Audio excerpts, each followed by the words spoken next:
girl having a meltdown. I'm like, I'm about to start tricking. I don't know. God, if you want me to push weight, just say that. Welcome back to the Lease Games, episode 6. Somebody actually inquired, why do I insert Spanish at random? And that's because I miss speaking Spanish. Hablo español. Let me be bilingüe every now and then, de vez en cuando, en esta serie, okay? Gracias. Episode 6. Mano a mano.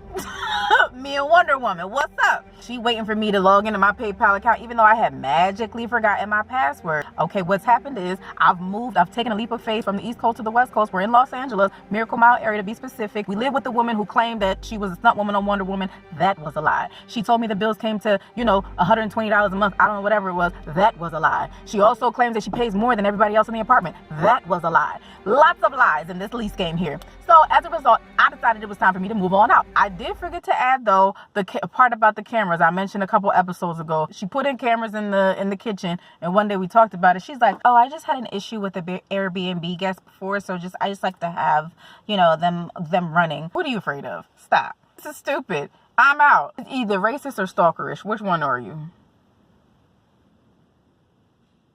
You're probably stalking. Child. So I had kept my luggage there during, my holiday vacay, and I told her I would pay her storage. But when I get back, I'm just like, why would I do that? But this is the thing about integrity. It's annoying.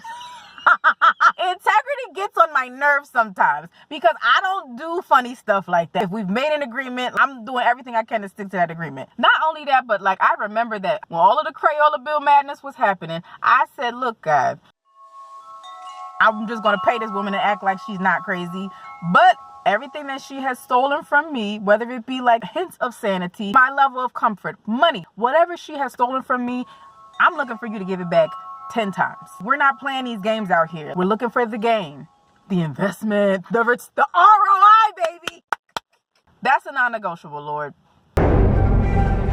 When I'm looking at her and I'm deciding, do I want to pay her? That came up. So it was very much like, which pill you want to take, red or blue, girl? You going to take the route that leads back to the blessing, or you going to start being a robber like her and sabotage it all?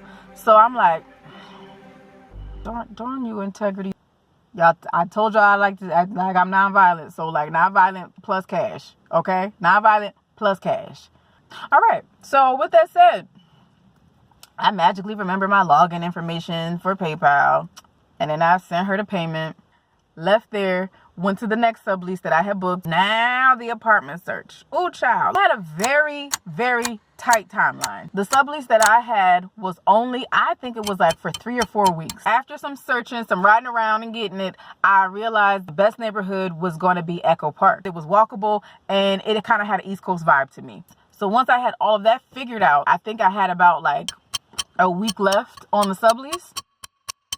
I wrote a list of what I wanted in my apartment after I decided that I'm going to commit to y'all now. I'm going to commit to LA. It's not going to be with no roommates. I wanted a 1-bedroom, but I hadn't really seen that many. So I was open at this point to a studio for $1,500. A landlord that was kind of family oriented, a good kitchen and bathroom, of course. I wanted it to feel like an oasis, vibing. And I don't know why, but I put on my list that I wanted a view of the Hollywood sign from my kitchen. Again, have no clue where that came from, but it just came, and I put it on the list. And once again, I see so many bad options. You got wires hanging out, you got the uneven flooring. There was just a lot of crazy stuff. I also learned that not all apartments come with a full refrigerator, so I got to add a refrigerator to the list. I'm riding around looking for for rent signs, talking to people in the coffee shops, looking at listings online. As I was riding around, I kept on ended up on this same street by accident. And I'm like, oh my gosh, what is it about this street? How do I keep landing here? Wait a second. This street is actually pretty dope. It felt like such an international street. I felt like I was in Greece, in Italy, in Morocco. I felt like I was traveling the world on one block. And I was like, I love this here, actually. I'm adding that to my list. I'm going to live on this street. My apartment is going to have everything on my list, and it's going to be on this exact street. That made it even more difficult though. And that means you eliminate a lot of other stuff. So I'm like going around. Like I would walk up and down my street. I like saw a landlord like out, like maybe like trimming the hedges or something. I don't know what he was doing, but I'm like, excuse me, do you have any listings here? And he's like, no, I don't, but like I have some on another block. So I did end up going to another block, but that was terrible. So I was just like finding nothing. Echo Park is like, I didn't know it at the time, but it's quite iconic.